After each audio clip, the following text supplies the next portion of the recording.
No vote two. আপনি মানুষের কাছে ভোট প্রচারে যাচ্ছেন, কিরকম সাড়া পাচ্ছেন? অভূতপূর্ব সারা। মানুষ যেভাবে রেসপন্ড করছে, মানুষের যে আবেগ, যে উচ্ছ্বাস, স্পষ্টত বলছে যে তৃণমূল যাচ্ছে, বিজেপি আসছে। দেখুন, বহু মানুষ, এটাও সত্যি কথা, অনেক মানুষ ভীত, সন্ত্রস্ত, তারা ভয় পাচ্ছে, কিন্তু আস্তে করে এসে কানে বলে দিয়ে যাচ্ছে তোমার কোনো চিন্তা নেই। তো এই যে মানুষের স্বতঃস্ফূর্ততা, আমি বলেছি তো, এটা দেখে আমি নিশ্চিত 50,000 ভোটে জিতবো, রেকর্ড মার্জিনে জিতবো। দাদা, ব্যারাকপুর থেকে আপনার বিপক্ষে তৃণমূল থেকে রাজ চক্রবর্তী, তো ডিরেক্টর রাজ চক্রবর্তী, তো বিষয়টা কতটা চ্যালেঞ্জিং বলে মনে হচ্ছে? কোনো চ্যালেঞ্জিংই নয়। ব্যারাকপুরে 50% মানুষ জানেই না রাজ চক্রবর্তী কেমন দেখতে। এ শুধু ভোটের সময় আসে, মানুষের সাথে দেখা করে, ভোটের পরে আর কোনো সাধারণ মানুষের সাথে দেখা করে না। তখন শুধু যেখান থেকে রোজগারের রাস্তা আছে ব্যারাকপুর থেকে, সেসব একটা সিন্ডিকেট আছে ওর, শুধু ওর বাইরেও কিছু জানে না, চেনে না। তো ব্যক্তিগতভাবে রাজ চক্রবর্তী ক্যান্ডিডেট হয়েছে, তিনি রাজনীতির লোক নন। 2021 সালে মমতা বন্দ্যোপাধ্যায় তাকে প্রার্থী করেছেন। আমার উনার সম্পর্কে ব্যক্তিগতভাবে কোনো কিছু নেই, বা বিগত 5 বছর ধরে রাজনীতিতে আছে, তার আগে তো রাজনীতিতে ছিলেনও না। উনি রাজনীতির সংগ্রাম, রাজনীতির লড়াই, এগুলো কোনোটাই জানেন না। বিরোধী রাজনীতি তৃণমূল কংগ্রেসের যারা অতীতে করেছে, তারা যে সংগ্রামটা করে দলটাকে এনেছে, এই ব্যাপারে রাজ চক্রবর্তী ওয়াকিবহল নয়। আমি শুধু এই প্রশ্নটা তুলেছি ব্যারাকপুরের তৃণমূল সাধারণ যারা কর্মী সমর্থক, বা ব্যারাকপুরের তৃণমূলের বহু নেতারা আছেন যারা জন্মলগ্ন থেকে তৃণমূল কংগ্রেসটা করেছেন এবং লড়াই করে তৃণমূলকে ব্যারাকপুরে প্রতিষ্ঠিত করেছেন। তাদের মধ্যে কেউ একজন প্রার্থী হতে পারতো না? তৃণমূলকে প্রায় এখান থেকে 60-70 কিলোমিটার দূরে একজন থাকা মানুষকে ওখানে এনে প্রার্থী করতে হলো। ঘরের লোক ছিল না। আমি তাদেরকেও বলছি, ভেবেচিন্তে দেখবেন আপনার ঘরের লোককে আর আপনার বাইরের লোককে। তৃণমূল বলছে বিজেপি 30-এর নিচে নেমে আসবে, কি বলবেন? ওরা যদি ওটা ভেবেই আনন্দ পায় তো পাক। মমতা বন্দ্যোপাধ্যায়ের এই দেখুন, একটা জিনিস সত্যি কথা, মমতা বন্দ্যোপাধ্যায় তো কোনো মানে প্যারাট্রুপার পলিটিশিয়ান নন। তিনি একদম মাটির রাজনীতি করেছেন, মাটির গন্ধ চেনেন, জানেন, সব কিছু জানেন। উনি রাজনৈতিক গন্ধটা খুব ভালো টের করতে পারেন, সেন্স করতে পারেন। তো তিনি স্পষ্টত একটা জিনিস বুঝতে পারছেন, যে তিনি যেতে চলেছেন, তার সরকারের বিদায় ঘণ্টা বাজতে চলেছে। ওরা এই কথাগুলো বলে খুশি থাক, 30-এর নিচে, 10-এর নিচে, 5-এর নিচে। হ্যাঁ, আমরা বলছি নির্বাচনের দিনই তো এটা প্রমাণ হয়ে যাবে। তৃণমূল কংগ্রেস সরকারে ফিরছে না, ফিরছে না, ফিরছে না। ভোটের আগে বরানগরে তুলকালাম, তো বিষয়টাকে কিভাবে দেখছেন? সজল ঘোষের সঙ্গে সায়ন্তিকার বচসা, বিষয়টাকে কিভাবে দেখছেন? অসভ্যতা করেছে, জবাব পেয়েছে। যেখানে যেখানে অসভ্যতা করবে জবাব দেওয়া হবে। যেখানে যেখানে অসভ্যতা করবে, যে ভাষায় ওরা কথা বোঝে, তাদেরকে সেই ভাষাতেই উত্তর দেওয়া হবে। বেশ। আজ থেকে মমতা ব্যানার্জি প্রচারে নামছেন, কর্মী সভা করছেন অহিন্দ্র মঞ্চে, কি বলবেন? নামুন, নামুন, যেখানে খুশি নামুন। মমতা বন্দ্যোপাধ্যায় তো একটা রাজনৈতিক দলের সভানেত্রী, তারা তো অধিকার আছে প্রচার করার। তিনি রাজ্যের মুখ্যমন্ত্রী যেমন একাধারে, আর একদিকে তিনি তো রাজ্যের একটা শাসক দলের তিনিই তো সর্বেসর্বানেত্রী। তৃণমূল দলে তো একটাই পোস্ট, বাকি সব ল্যাম্প পোস্ট। তো সেই নেত্রী হিসাবে তার তো দলগতভাবে তাকে তো প্রচার করতেই হবে। তো রাজনৈতিক ময়দান নিশ্চয়ই করবেন। আমাদের তো এগুলোতে নিয়ে কোনো আপত্তি কোনোদিন ছিলও না, এখনও নেই।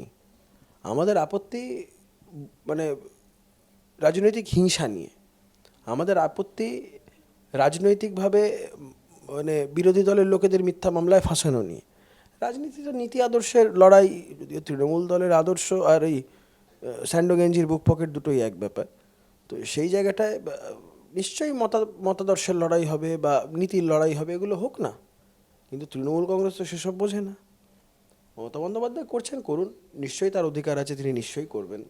কিন্তু মানুষ তাদেরকে প্রত্যাখ্যান করেছেন, এবং মমতা বন্দ্যোপাধ্যায় দুটো কেন্দ্র থেকেই হারতে চলেছেন এবার। এই মমতা বন্দ্যোপাধ্যায় দুটো কেন্দ্র বলছি, মমতা বন্দ্যোপাধ্যায় সরি, শুধু ভবানীপুর থেকে লড়েছেন, ভবানীপুর থেকে হারতে চলেছেন এবার। যদি দুটো কেন্দ্রে প্রার্থী হতেন, দুটো কেন্দ্রেই হারতেন। নন্দীগ্রামে প্রার্থী হলেন না কেন? মমতা বন্দ্যোপাধ্যায় তো নন্দীগ্রামের নিয়ে এত কথা বললেন, যে তখনও বলেছেন এই নন্দীগ্রাম ছেড়ে যাব না, নন্দীগ্রামকে ভুলবো না, নন্দীগ্রামের শহীদদের প্রতি আমার সারা জীবন আমি কৃতজ্ঞ। তো নন্দীগ্রামে লড়লেন না কেন? এবারেও তো লড়তে পারতেন। শুভেন্দু অধিকারী তো ওনাকে একদম বলেছেন, যেখানে যাবেন সেখানে হারাবো। তো মমতা বন্দ্যোপাধ্যায় শুভেন্দু অধিকারী চ্যালেঞ্জটা অ্যাকসেপ্ট করে নন্দীগ্রাম এবং ভবানীপুর দু জায়গায় লড়লেন না কেন? দু জায়গায় লড়লে দু জায়গাতেই হারতেন। ভবানীপুরে আপাতত লড়ছেন, ভবানীপুরে শুভেন্দু অধিকারী হারাবেন ওনাকে। গতবারও হারিয়েছেন, এবারও হারাবেন। দাদা একটা প্রশ্ন, যে কুণাল ঘোষ প্রার্থী হয়েছে, কি বলবেন? যে কুণাল ঘোষ আপনাকে ন্যাড়া নাড়ু বলেছিল এবং বলেছিল যে আপনার ওই দেখো গোটা বেলেঘাটা জুড়ে সব পোস্টার পড়ছে, বলছে দেখো বেলেঘাটা আমাদের প্রার্থী জেলঘাটা। এবং এটা তৃণমূল দলের লোকেরাও বেশি করে বলছে, কারণ ওখানে জীবন সাহার টিকিট পাওয়ার খুব সম্ভাবনা ছিল। জীবন সাহা টিকিট পায়নি, তো জীবন সাহাকে ওখানের লোকেরা খুব এক্সপেক্ট করেছিল যে টিকিটটা পাবে। তো এখন জানি না জীবন সাহার লোকেরা এগুলো বেশি করে লিখছে কিনা, তবে বিভিন্ন লোকজন লিখে বেড়াচ্ছে যে বলছে দেখো বেলেঘাটা আমাদের প্রার্থী জেলঘাটা। তো এখন ভালো, কুণাল ঘোষ বরঞ্চ প্রচারে অভিনবত্ব নিয়ে আসতে পারেন। কুণাল ঘোষের সাথে প্রেজেন্ট ম্যানটা খুব ভালো যায়। প্রচারে যখন বেরোবেন একটা প্রেজেন্ট ম্যানে করে চড়ে বেশ হাত নাড়তে নাড়তে যাবেন, ভালো লাগবে দেখতে। ওটা মানুষ কুণাল ঘোষকে আরও বেশি করে চিনতে পারবে। কুণাল ঘোষ এমনি গাড়ি থেকে উঠে হাত নাড়লে মানুষ অতটা ভালো বুঝতে পারবেন না যেটা কুণাল ঘোষ। কুণাল ঘোষ যদি প্রেজেন্ট ম্যান থেকে হাত নাড়ে, লোকে বলবে এটা নিশ্চয়ই এটা কুণাল ঘোষ। কিন্তু মমতা বন্দ্যোপাধ্যায় তাকে প্রার্থী করে, তিনি বলেন মমতা বন্দ্যোপাধ্যায় বুঝতে পেরেছেন, কারণ তিনি জানেন তিনি সৎ, তাই আজকে তিনি আবার ফিরে আসতে পেরেছেন। ঠিকই তো, মমতা বন্দ্যোপাধ্যায় সমস্ত সৎ মানুষদেরই তো প্রতিনিধি। জ্যোতিপ্রিয় মল্লিকের মতন সততার মহাসাগর আপনি পাবেন খুঁজে? আপনি গোটা তৃণমূল দলটাই তো মানে একটা সততার মহাসমুদ্র। তো খুব স্বাভাবিক এই মহাসমুদ্রের মধ্যে যার অনুপ্রেরণায় মহাসমুদ্রটা সৃষ্টি হয়েছে, তো তিনি তো জানেন যে আমার এই মহাসমুদ্রটা কারা সৃষ্টি করেছে, এই সৃষ্টির পেছনে কারা কারা আছেন। তাদের ঠিক বলে না, জহুরিরা ঠিক জহর চিনে নেয়, মমতা বন্দ্যোপাধ্যায় ঠিক চিনে নেয় আর কি। দাদা পার্থ চট্টোপাধ্যায় টিকিট পেল না, আর বাকিরা তো টিকিট পেয়ে গেল, তো সেক্ষেত্রে পার্থ চট্টোপাধ্যায়ের কাছে যখন পয়সা করি শেষ হয়ে গেছে, তাই ও টিকিট পাবে না। যতদিন বাড়িতে ফ্ল্যাট ভর্তি টাকা ছিল ততদিন টিকিট পেয়ে গেছে। এখন তো সব ইডি সিবিআই বাজেয়াপ্ত করে নিয়েছে, তাই এখন আর কিছু করার নেই। পার্থ চট্টোপাধ্যায়ের টিকিটও নেই, পার্থ চট্টোপাধ্যায়ের এখন কিছুই নেই। তৃণমূল দলের নেতারাই তো বলেছেন অতীতে, মদন মিত্র বলেছিল না এই দলে পয়সা না হলে টিকিট পাওয়া যায় না, মন্ত্রিত্ব পাওয়া যায় না। গতকাল মঞ্জু বসুও তো বলেছে তোলা তুলে দিতে পারিনি তাই আমাকে প্রার্থী করেন। তো এই তো দল।